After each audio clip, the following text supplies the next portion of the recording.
ano daw, na kakasuhan na daw ng plunder si Romualdez at saka si Escudero. Hay, yung Romualdez, okay yan. O kung si Escudero, kung si Cheese Escudero ay talagang merong plunder na nagawa, okay lang naman. Pero nagtataka lang tayo na sasampahan pa lang nila ng kaso si Escudero at saka si Romualdez, pero si Bong Revilla nakakulong na.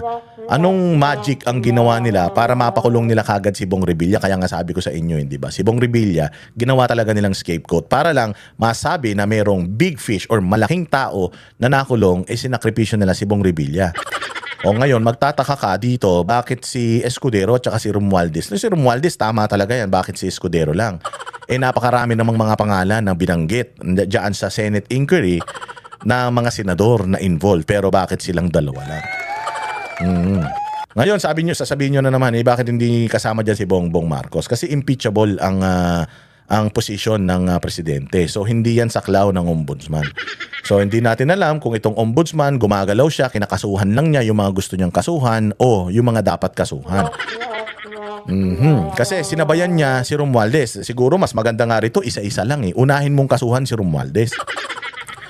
Tapos, pag nakasuhan mo na si Romualdez, naimbestigahan mo si Romualdez, napakulong mo si Romualdez dahil no bail ang kasong plunder, saka mo kasuhan yung iba, si Escudero, kung sino pa yung mga gusto mong kasuhan. Pero sabi ko nga sa inyo, hindi pwedeng mga malalaking pangalan sa Senado lang yung kanilang kakasuhan. Siyempre kailangan makita natin yung mga nasa Kongreso na makasuhan din dahil lalong-lalo na yung 18 Marines, puros congressman yung mga binabanggit dun. So kailangan yun ang natin, yun ang bantayan natin. But anyways, pakinggan natin itong si Boying Rimulya. Tumataba na si Boying Rimulya. Oo, nakaka-recover na si Boying Rimulya. Tingnan mo si Boying Rimulya. Di ba inilabas naman niya yung kanyang cancer. Sinabi niya na nagkaroon siya ng cancer, pero cancer-free na siya. Kaya medyo na tumataba-taba na siya o nakakabawi-bawi na siya. Ngayon, ito ang pinakamaingay na ombudsman sa buong mundo. Magsasampa daw ng plunder laban kay Escudero at Romualdez. Sige nga, pakinggan natin to. Plunder against former Speaker Martin Romualdez and former Senate President Cheese Escudero. Plunder ang aming hinahandang kaso para sa kanila. Sir, on record, sir. And as a conspiracy, with the element of conspiracy involved in the preparation of the complaint. How soon po ito? Well, within the month of May. We're just... Yan na ba yun? Yan na ba yung sinasabi mong magiging mainit ang summer? Mainit na daw ang summer, magiging mainit pa. Yan na ba yun yung magiging mainit? Paano maging mainit yan? Isupot na naman yan. Unang-una sa lahat.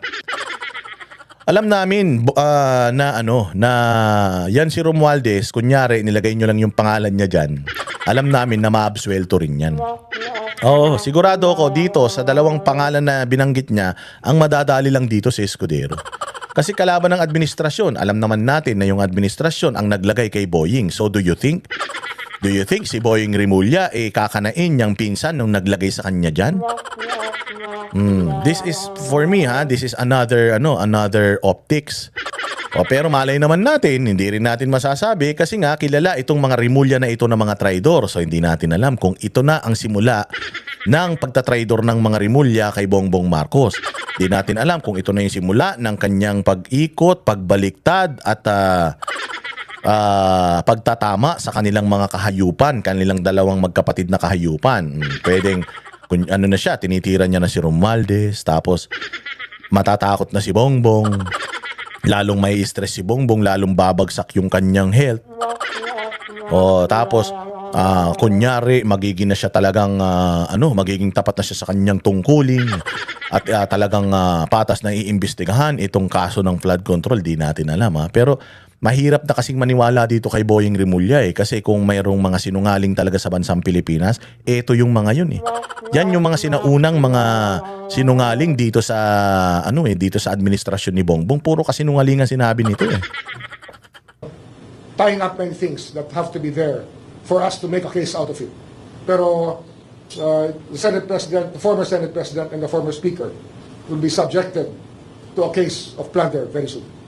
Hindi pa pala pine-preempt nyo na. Hindi pa pala ina-announce nyo na. Alam mo, sana lang Ombudsman Boying Rimulya. Sana lang nung in-announce mo to na i-file nyo na yung kaso ng plunder sa kanila. Sana lang. Kaya lang kung mga ganito lang, puro press con para lang masabi na meron silang ginagawa kasi wala pa ring resulta ito eh. Nag-iimbestiga pa lang, nagpe-prepare pa lang sila ng mga ebidensya para makasuhan etong dalawang tao na ito. Diyos mio. Oh, saka ka na magyabang kapag ka nakasuhan mo na. At saka sabi ko nga sa inyo, Chis Escudero, anong basis ninyo? Bakit si Chis Escudero kakasuhan ninyo ng plunder? O, kay Romualdez, merong napakaraming basis para kasuhan yan. Pero kay Chis Escudero, anong basis ninyo para kasuhan siya ng plunder? Hindi ba? O, tsaka dapat dito sinasabi na nila bakit plunder, bakit conspiracy to commit plunder. Ano ba yung mga nakikita ninyo na mga na-commit ni Chis Escudero? Kung wala kang sasabihin about that, dapat hindi ka na nagpa-presscon. Oo. Dapat di ka na nag-presscon kung ganun. Flood control related in so many ways, yes. Sila yan. Pero marami pang iba kasi nga marami pang ibang miyembro ng dalawang bahay na maaaring tamaan din ng mga kaso ng plunder sa aming hinahanda ngayon. Bakit bakit ganoon naman pala? Marami naman palang tatamaan. Bakit itong dalawa lang ang pinangalanan mo? Di sana lahat na pinangalanan mo na. Di ba? So alam mo na naman ito, panibagong arte na naman ito ni Boying Rimulya para masabi lang kuno na may nangyayari, may ginagawa. Kasi nga hinahanap na yung ICI report eh. Nasa na yung ICI report? Ayaw ilabas ng Malacanang yung ICI report. Akala ko ba that committee is for transparency? Meron bang transparency na secret? 'Di ba? Ngayon itong ombudsman, meron daw silang mga hinahandang kaso, marami daw mga madadamay pero dalawang pangalan lang yung kanyang binanggit.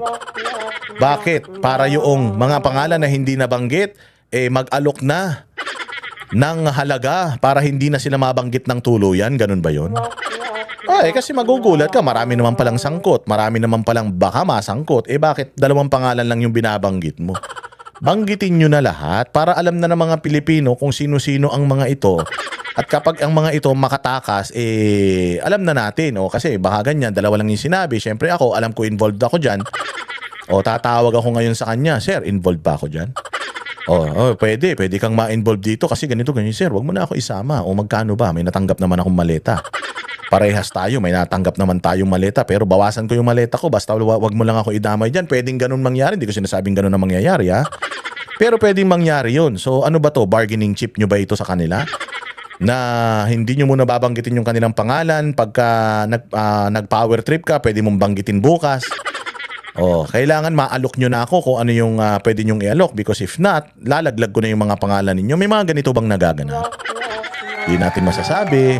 Ang hirap na nagdadududa na kasi mga Pilipino sa mga galawan ninyo dahil sobrang sinungaling ninyo. Hindi na namin alam kung alin yung totoo tsaka hindi totoo sa mga sinasabi nyo. Di ba pwedeng ganon? O kaya kung ako alam ko na parang binibigyan nyo ba ng ng panahon yung mga pwedeng madamay dito para tumakas na sila? Parang ito lang muna ang pangalan ngayon, maraming madadamay, congressman tsaka senador, kilala niyo yung mga sarili niyo. So kung ako sa inyo, bilisan ninyo mag-impake ng mga mali-malitang perang ninakaw niyo sa Pilipinas tapos lumayas na kayo sa Pilipinas, bibigyan ko kayo ng chance. Kasi pagka hindi kayo pag hindi niyo ginawa yan, sigurado, ilalabas ko ng mga pangalan niyo, timbog kayo. Ang hirap eh. Hindi natin alam talaga galawan. Ano pa? Siyempre, topic lang, pero flood control pa rin. Sir, kasi may copy po ako nitong information about yung request po ng Ombudsman sa preventive full departure order for the Brothers. This was granted by court. Nakalagay po kasi dito sa request nyo, you cited na they may be liable. Alam ninyo ha, katulad dyan, mababanggit ko lang yung kay Escudero. Ano ba ang basis nila ng pagsasampa ng kaso kay Escudero? Ang basis nila ng pagsasampa ng kaso kay Escudero lumabas yung kanyang pangalan sa bibig noong mga aso nito ni Rimulya. Sino ba yung mga aso nito ni Rimulya? Ang aso ni Rimulya, si Alcantara, si Bernardo. Yung dalawang taga-DPWH na yan. Aso niya yan kasi noong sumumpa yan sa Senate, maraming mga binigkas na mga instances pangalan yan. Tapos biglang kinuha niya yan sa DOJ, pagbalik may dagdag na siyang testimonya. Tapos ito ang pinakamalupit ngayon mga bossing. Ibang-iba na yung testimonya niya ngayon sa korte, diyan sa kaso ni Senator Bong Revilla, iba na yung kanyang binabanggit or binanggit doon sa sinumpaang salaysay niya dyan sa Senado. So doon pa lang katarantaduhan na eh. Doon pa lang alam mo na wala talagang kredibilidad itong Alcantara at saka Bernardo. At alam mo na nagkaroon na talaga ng kumbaga script. Nabigyan na ng script. So kung ang basis, 'di ba, umamin si Alcantara at saka Bernardo doon sa Senado. Umamin sila tapos nung arraignment diyan sa Sandigan Bayan, not guilty plea sila. Nag-not guilty plea, ibig sabihin hindi nila inaamin na may kasalanan sila. Akala ko ba sila ang least guilty sa sa mga na ito, issue na to ng flood control. Bakit not guilty plea, 'di ba? Bakit sila nag-not guilty plea? Dapat nag-guilty plea sila. Pero dahil nga state witness na sila, sasabihin nila kung ano yung mga nalalaman nila. But the fact na ikaw ay nag-not guilty plea, o ibig sabihin hindi mo inaamin na may kasalanan ka. O kung hindi mo inaamin na may kasalanan ka, o papaanong ikaw yung least guilty? Guilty means may kasalanan ka. Hindi ikaw yung pinaka-mastermind pero may kasalanan ka. So dito palang katarantaduhan na eh. Kaya nga dapat talaga makapag-post ng bail si Bong Revilla. Kasi ang hirap naman na nakakulong yung tao tapos puro kasinungalingan pala yung pinagsasasabi nitong mga Alcantara at saka mga Bernardo na ito. Lumabas lang din naman yung pangalan ng Escudero dun sa dalawang ulol na yun. Diyan sa Senado lumabas yung pangalan ni Chis Escudero. Tapos ngayon pag tiningnan ninyo yung testimonya, yung affidavit ng dalawang ulol na yan diyan sa DPWH, Bernardo at saka Alcantara. Ibang-iba na. As in, wala nang pagkakatulad doon sa sinumpaan nila diyan sa Senado. Kaya dapat talaga, sabi ko nga, kung sinungaling itong dalawang to at nagbanggit ng mga kung sino-sino mga pangalan nito, tapos biglang nagsosoli ka ng pera, di ba? May restitution, nakakuha nga daw ng 611 million. Nagsosoli sila ng mga pera dahil sa restitution, tapos pagdating sa arraignment, sasabihin mo not guilty ka, na wala kayong kasalanan. Nagsosoli na kayo ng mga sasakyan, nagsosoli kayo ng mga kung ano-anong di umanong kinikback ninyo, tapos biglang pagdating sa korte, sasabihin nyo wala kayong kasalanan. Kung wala naman palang kasalanan yung mga yan, di ibig sabihin, hindi sila yung least guilty. Bakit sila yung ginagamit nating state witness dito sa issue na to? Ang state witness sa issue, siya yung kasama sa kaso na hindi siya ang mastermind. But again, the fact na nag-not guilty plea sila, dinideny nila yung kanilang involvement sa skandalo na ito. Bakit pa sila state witness? At bakit pa natin sila pinaniniwalaan kung yung sinumpaan nila sa Senado iba na doon sa Sandigan Bayan? Ba't pa natin yan pinakikinggan? Di ibig sabihin, walang kwenta yung yung mga kaso na yan na isinampa dyan sa mga senador. Kaya na naman binabanggit ito si Escudero kasi nga ang gusto talaga nila, mga taga-senado lang yung makulong dito. Tapos yung mga congressman, di natin alam kung yung mga congressman ba mas malaki ang binibigay nila para hindi sila madamay. Di ba? Sabi ko nga sa inyo, hindi natin dapat pagkatiwalaan itong mga nasa gobyerno ngayon. Unang-una sa lahat, illegal yung pagkakalagay diyan kay Boying Rimulya, di umano diyan sa ombudsman. Meron pa silang may mga co-warrant petition yan, tsaka may petition pa si Attorney Torion laban dito kay Boying Rimulya. Mantakin mo, ang dami-dami niyang kaso, tapos naisama siya sa draft ng mga pwedeng maging ombudsman, tapos siya pananalo. Siya nanalo, ang dami-dami niyang mga kaso, ang dami-dami niyang mga paglabag sa kanyang tungkulin nung siya DOJ, tapos siya pananalo. So doon pa lang alam mo na Doon pa lang alam mo na kung saan papunta to. Dito sa dalawang pangalan na to, malamang sa malamang si Escudero lang yung makalaboso dyan. Yun naman talagang target nila. Ang target nila, makalaboso lahat ng mga posibleng bumoto against sa impeachment ni BP Sara dyan sa Senado. Kaya nga wala silang tinitirang congressman, puro senador para makontrol nila yung Senado. Paragraph in conversation, I would just like to have a confirmation. Kaya isa yan sa aming inahandang kaso. Marami pong kaso na ngalamang lumabas na ngayong Abril at marami pong lalabas sa kaso sa Mayo. At hindi lang po malversation, kundi plunder po, ipa-file na namin. Plunder cases will be filed by this office against high-ranking people very soon enough, by the month of May. But sir, as far as the Yap brothers are concerned, graft and malversation pa rin maintain. Pwede plunder din. Depende pa sa aming findings. Pwedeng plunder din. Because we want the Supreme Court to revisit the doctrine of plunder. Yung doctrine ng Korte Suprema sa plunder ay dapat mausisa muli sapagkat tila ginagawa nila imposible ang plunder maging krimen. Kaya ito po ay nasa sa kanila na. Bibigay namin ang responsibilidad sa Korte Suprema upang maglahad ng tamang patakaran tungkol sa plunder. Sapagkat meron na po silang nakaraang mga ruling na hindi po sang-ayon sa aming paniniwala. So, sir, sorry, yung sa Supreme Court, you filed a motion for them to clarify? Hindi. Sinasabi ko lang na plunder yung file namin at darating sa kanila ang tanong na yan muli upang mabisita nila muli ang mga doktrina na kanilang nilabas tungkol sa plunder. Sir, kasi I understand yung sa Yap Brothers kung meron ng civil forfeiture cases against... Meron din. Ang problema nga kasi, yung Secretary General, pag hindi biyasa may binigay, ang SALN, ay para sinasabi nila, hindi kayo pwede mag-file ng civil forfeiture cases. They're gonna frustrate the ends of justice. I'm warning Secretary General, do not do this again. We will cite you for contempt and we will suspend you, if not remove you from office. Sir, the fact ba na may, I'm asking your opinion on this as a lawyer, given na meron na pong civil forfeiture cases na pending against the Yap Brothers, does this make them liable for plunder already? Kasi No, it doesn't follow. Doesn't follow. Or any criminal case, sir? Now, we have to look at the circumstances by which we qualify a crime to be plundered.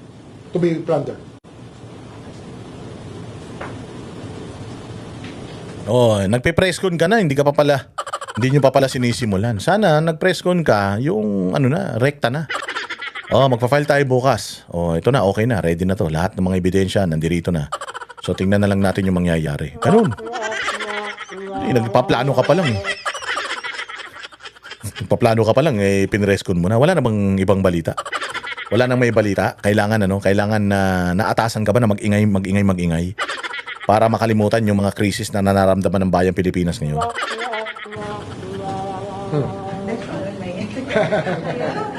Anyway, in the same light, I'd like to say that we have been seriously preparing a case of plunder against former Speaker Martin Romualdez and former Senate President Chisa Escudero.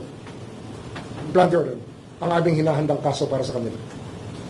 Sir, on record, sir. And as a conspiracy, with the element of conspiracy involved in the preparation of the complaint. How soon po ito? Well, within the month of May. We're just... Oh, di ba?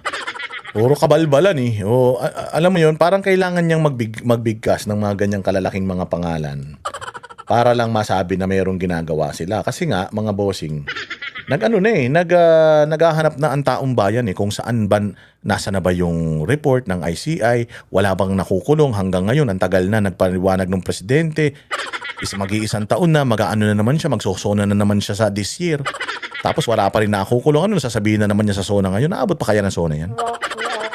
Ano na naman, baka tumulo yung sipon ng sipunin presidente natin dyan sa SONA niya. Pero di ba, mahiya naman kayo. From then, isang taon na, malapit na mag-isang taon, wala pa rin nangyayari. Ang nakukulong pa lang yung mga kontraktor na alam naman natin na nagamit lang din. Ang nakulong si Senator Bong Revilla na alam naman natin na ginagamit na scapegoat para lang masabi na mayroong malaking isda or big fish. Alam mo yun, hindi talaga natin maintindihan dito sa mga ito kung ano yung mga plano nila. Ito naman ngayon, meron daw niluluto sila na plunder case laban kay Romualdez. O sasabihin na naman, ayan na nga, may plunder case na nga kay Romualdez eh. Ano nyo pa? Ayaw nyo pang akala ko ba gusto nyo makasuhan si Romualdez? Hindi, gusto namin hindi lang sabihan na kasuhan si Romualdez. Gusto namin talagang makasuhan. Oo, hindi yung puro amba, hindi yung puro pangako. Gusto namin makasuhan talaga. Tsaka gusto namin makita na makulong. Katulad nung ginagawa ninyo kay Senator Bong Revilla. O hindi ba nagawa ninyo kay Senator Bong Revilla? Ang bilis-bilis. Bakit ito ang tagal-tagal? Kaya nga doon mo makikita na yung nangyari dito kay Senator Bong Revilla. Ano talaga yan? Fast track nila yan para lang ma-eliminate yung kanilang pwedeng makakalaban dyan sa politika sa Cavite. Sabi ko nga sa inyo. Si Lacson, Remulla, puros mga ano yan. Puros mga taga Cavite yan. Yung DOJ Secretary, puros mga taga Cavite yan. So talagang Cavite politics, Cavite connection talaga yung nagpakulong dyan kay Senator Bong Revilla. Kaya sabi ko nga, hindi ko naman sinasabi na walang kasalanan si Senator Bong Revilla, pero ang gusto lang natin patas. Kung kinulong siya, lahat ikulong yan. Ikulong yan si Romualdez, o kung kung ito talaga si Chis Escudero, may ikulong din. Maganda nga lahat ng mga binanggit na pangalan ng 18 Marines, maganda lahat ikulong na eh. O, di ba? Para matapos ng lahat na maubos yung mga magnanakaw sa Pilipinas, baka sakali makulong yung mga yan ng mga 10 taon o di mawala ng 10 taon na magnanakaw dito sa Pilipinas. O eto na naman. O regarding sa mga salin, o di ba? Sabi ko nga sa inyo, salin naman ang kongresista hinihingi niya. O si Boying Rimulya bumabaliktad na ba? Si Boying Rimulya unti-unti na ba na nagpapabango sa susunod na magiging administrasyon? O kasi parang pati yung mga congressman kinakanan niya na. Teka. Anong meron? O tapos ibibigay na rin daw niya yung salin ni VP Sara, ibigay niyo na. Tsaka yung salin naman na yan, ano yan eh, publicly available naman yan. Ba't kailangan ibigay nyo pa? Ba't kailangan i-press ko nyo pa na ibigay nyo na para magsimula na yan? Walang iya kayo, ano ba itong balitan tong salin? Pero tama yan, ilabas ang lahat ng salin ng mga ng mga congressman. Sana lang, Boying Rimulya, hindi ka lang puro salita. Sana lang, Boying Rimulya, hindi ka lang puro amba. Sana may mangyari talaga. At anyways, tingnan natin kung kilalang kilala ang mga Rimulya sa pagiging traidor at pagiging balimbing. So nagsisimula na ba sila na bumalimbing? Pagsisisihan kaya ni Bongbong Marcos na inilagay niya ito sa posisyon? Pare-parehas naman sila kasing traidor. Kaya may sabihin na nga ang House Kongreso at ito po'y tinanggap namin at bibigay namin ang salin ni VP Sara. Kami po ay may sabihin na rin na binibigay sa House tungkol po sa salin na yun. Yes, sir. Salin ng isa sa mga empleyado ng Congress, ngunit ayaw po tanggapin ng Congress. Bakit isa lang? O sino na naman yan? Nitpicking na naman yan. Dapat lahat sila. Pero akala ko ba publicly available lang salin? Ba't kailangan nyo pang i-request? Hindi ba yung salin na yan, nakalathala yan? Itong ginagawa ninyo, pautot nyo na naman to. Ang sabina na aming ipinapadala ayaw tanggapin ng security. At ito, public notice lang po. Susunod na gawin pa sa amin to ng Kongreso, I will cite the Secretary General in contempt. At hindi ko may papayag na baliwalain nila ang Office of the Ombudsman. Kasi walang kwenta yung walang kwenta kasi yung pinuno dyan sa Office of the Ombudsman siguro kaya binabaliwala. Yun lang yun. Nagtaka ka pa. Alam mo naman wala kang kwenta eh. Ba't ka nila papansinin? At ang sapinang yon ay nauukol kay Safronio Dabunada, isa sa mga House employees. Ang ranggo niya yata ay Deputy Secretary General. At ito po tungkol sa mga plunder cases din na aming hinahanda sa mga congressman na kinauukulan. Flood control related. Flood control related. At tataka kayo, hanggang ngayon, wala pa rin ang mga salin ng Kongreso. At ito, fair warning na naman sa Secretary General na hindi po kami papayag. At sa linggong ito, pag di namin nakuha yung mga salin na una namin hiningi, ay sususpindihin ko po siya mula sa posisyon. Magkasubukan na po ang ating legal system kung ito po ang kinakailangan. Oy, tapa. Delikado kayo kay Boying. Mukhang bumabaliktad na. Mukhang kinakagat na kayo. Yari kayo ngayon. Sabi ko nga sa inyo, ang nature ng ahas. Ang nature ng aso maging aso. Kahit na anong parang si Bongbong din, hindi ba? Nilagay mo na sa posisyon, tinulungan mo na pero hinayop ka pa rin, di ba? Ganon din to si Boying. Ganyan din ang ginawa ng mga Duterte kay Boying. Tandaan ninyo sa mga Rimulya, matatalo na yung kandidato nila, lumipat sila, okay lang naman. Tapos pinagtanggol nila nung wala na sa posisyon tinira na nila. Ganon din yung mga yan. Kung sabi ko nga sa inyo, na-content na natin yan noong nakaraan. Traidor yan, mga yan. Walang loyalty ang mga yan. Nakikita na ng mga ito na yung political landscape sa Pilipinas nagbabago, nag-shift na sa mga Duterte. Kaya ngayon, ang ginagawa niya, yung mga unti-unti na siyang, alam mo yun, unti-unti na siyang bumabaliktad, unti-unti na siyang kumikiling hanggang sa maging full-blown Duterte supporter na ulit yan. Pusta tayo. Walang mangyayari rito sa mga pinagsasasabi nito. Ang lang yan is political survival lang ang gusto ng mga Rimulya na yan. may rason po ba yung House kung ba't sila tumanggi at meron ba official na tutanggi? Wala sa akin, wala akong dahilan dyan. Kung gusto may paraan, kung ayaw may dahilan. Ngunit hindi kami pumapayag sa kahit ano pang dahilan. Sapagkat sa sabina ng ombudsman ay sabina po ng batas. Dahil mo alam. Kalokohan mo. Wala na naniniwala si Boying. O alam na ng buong Pilipinas na ano kayo, na traitor kayo magkapatid. Wag ka nang umarte dyan.